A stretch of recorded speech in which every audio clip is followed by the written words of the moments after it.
Physics of Materials, Lecture Right. Drude model.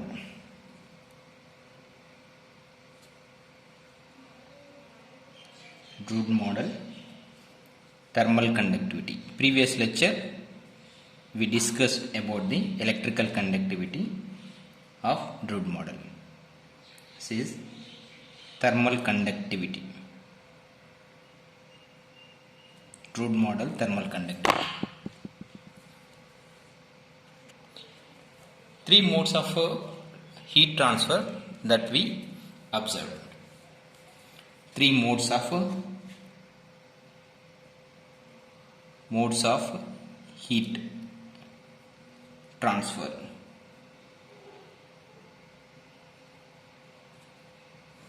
That we observe. One is conduction. We observe normally in solids. This conduction is, in this process, heat transfers through lattice vibrations,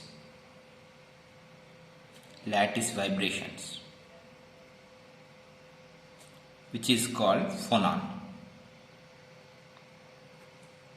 and from atom to atom, lattice vibrations due to atom to atom, and through electrons. In conduction, the heat transfers through phonons and electrons. Phonons means, here, this is the atoms. So when the heat is atoms present at room temperatures, these are atoms are in stationary positions. When the temperature is applied, these atoms get vibrated. Due to these vibrations, some of the energy is released without any mass. These are called the phonons due to lattice vibrations. And these phonons can be transfer the heat, and electrons can also transfer the heat. This is in conduction. Next, convection. In convection process, liquids and gases, we can observe convection process in liquids and gases. And in this process, the atoms can move. Atoms move for the transfer of heat.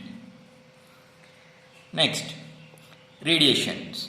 So you can observe in liquids and gases.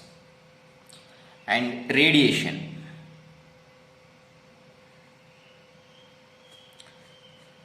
The heat transfers which is involve electromagnetic waves in radiation. Example, the heat transfer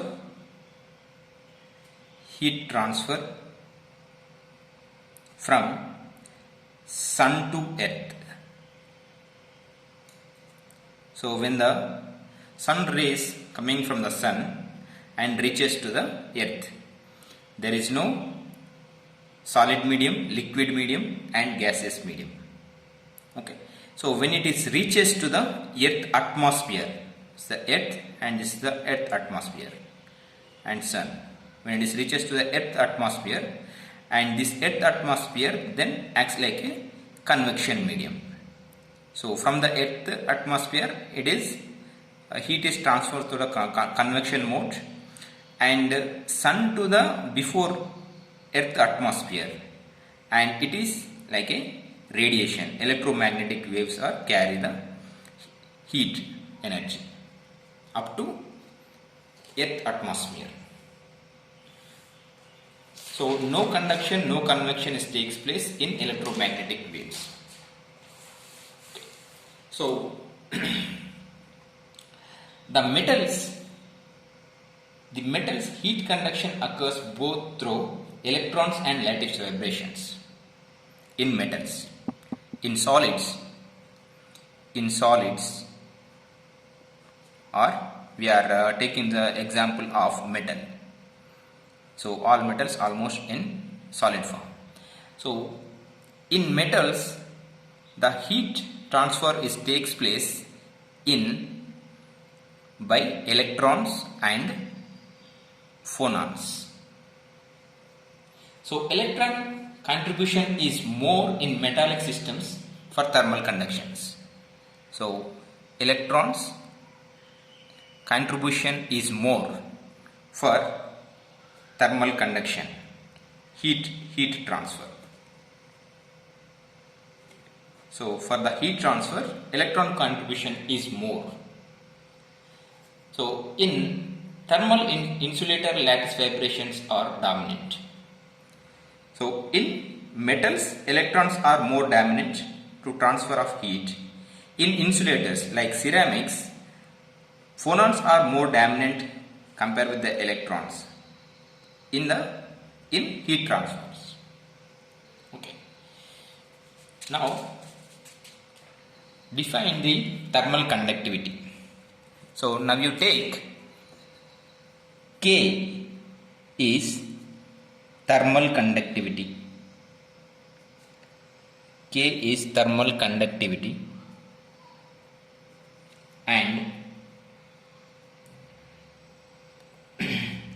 heat energy transferred by conduction is heat energy transferred by conduction is Q, and transferred time is T, and cross sectional area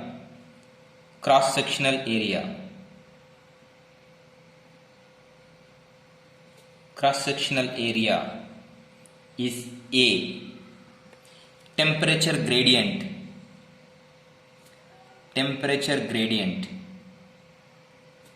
is dt by dx. Okay, so this is heat energy transferred by the conduction is Q, and transferred time is T, cross sectional area A, temperature gradient dt by dx. So thermal conductivity K is equal to minus Q by T into 1 by A by delta T by delta X, or dt by dx. So thermal conductivity is heat transferred per unit time, per unit cross sectional area, per unit temperature gradient. So thermal conductivity is heat transfer per unit time, per unit cross sectional area, per unit temperature gradient. Okay, and here again we define heat transfer for unit time per unit cross sectional area. We call it as a minus Q by T into 1 by A. We call it as a flux of heat. The flux of heat JQ is equal to heat transfer for unit time per unit cross sectional area. So which is JQ is equal to minus Q by T into 1 by A. So JQ is flux of heat.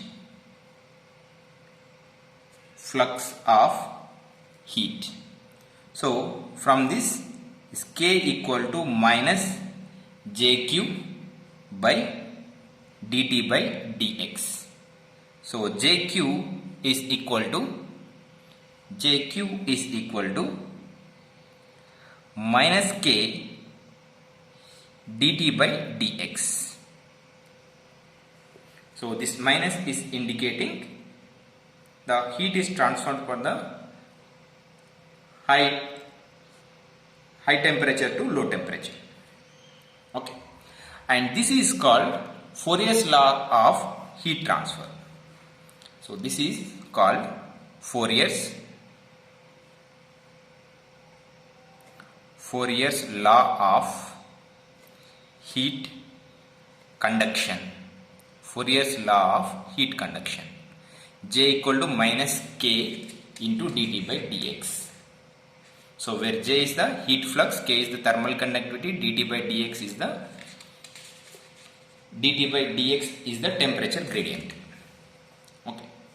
So now, in order to determine thermal conductivity, to determine thermal conductivity, we take one-dimensional solid metal, and it is a hot end and cold end, and this length is x, and this is the cross sectional at x. It's the cross section. This is cross section. So from this, the energy is function of temperature. Energy is the function of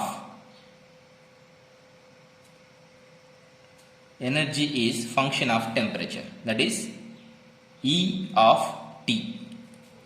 Same again, the temperature is function of position. Function of temperature is function of position, T of x. Okay. So total energy we can write it is as a E of T of x energy.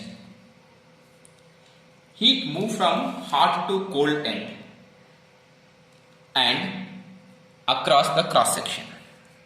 The heat is transformed from the hot end to the cold end across this cross section.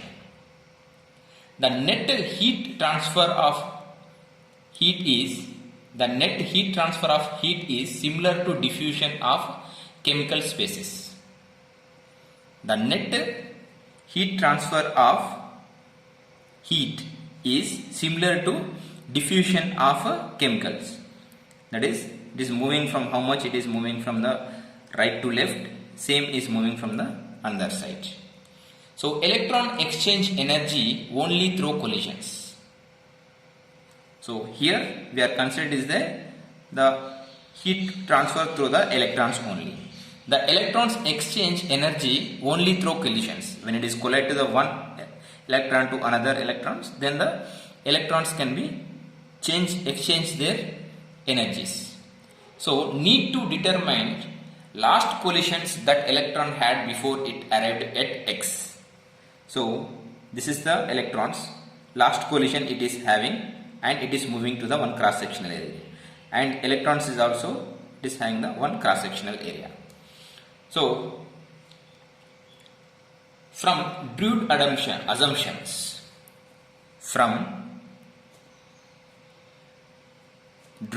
assumptions,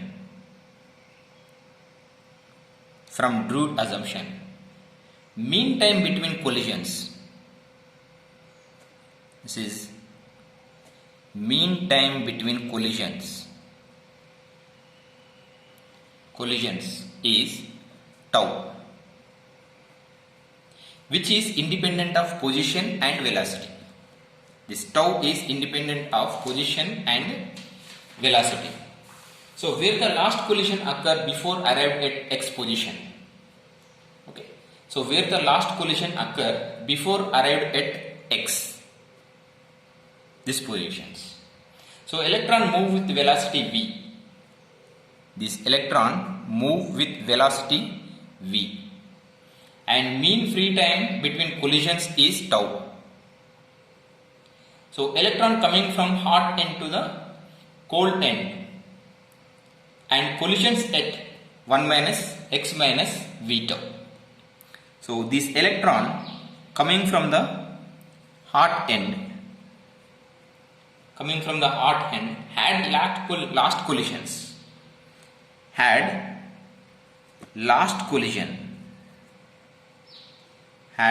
collision at x minus v tau,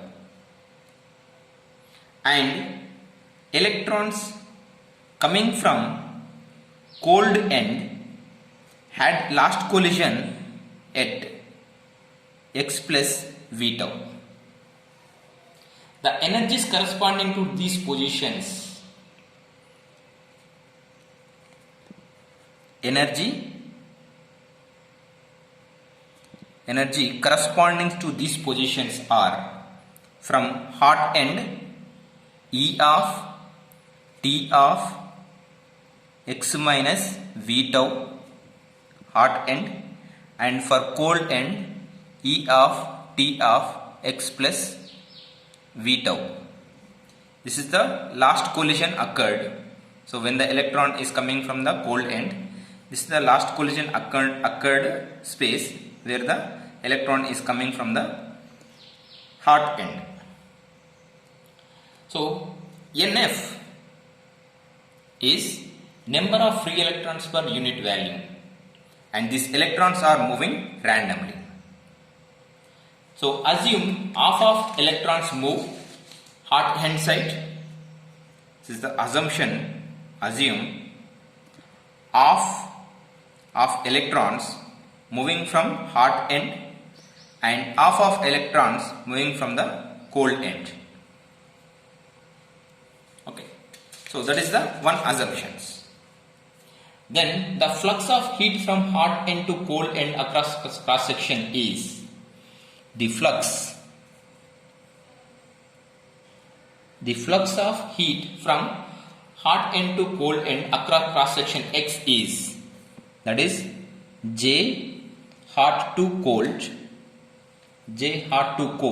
is equal to NF by 2, only half of the electrons, into velocity v, energy E, x minus v tau. Similarly, for the cold to hot is equal to NF by T v E of T of x plus v tau. Okay, the net heat flux is the flux from the hot to cold and flux to the cold to hot. Net heat flux is J net is equal to J hot to cold minus J cold to hot. So J net is equal to NF by 2 VE of T of x minus v tau minus NF by 2 VE T of x plus v tau. So for small change in x,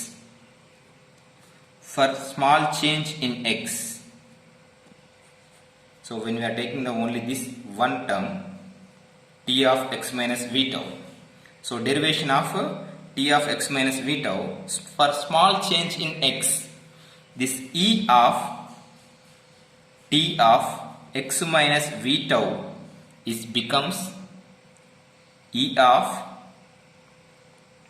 t of x minus v tau dE by dx. It changes. So similarly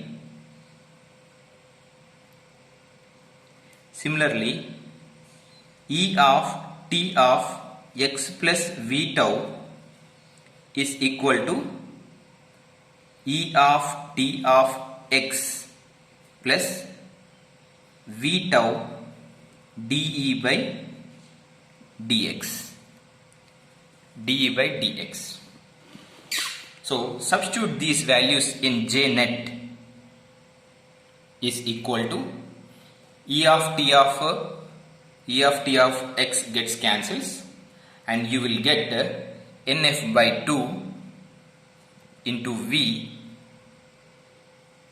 into minus 2 V tau dE by dx. Okay, and J net is equal to minus NF V square tau dE by dx.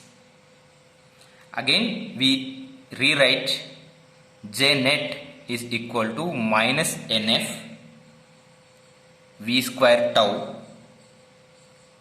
dE by dt into dt by dx. Continues. So J net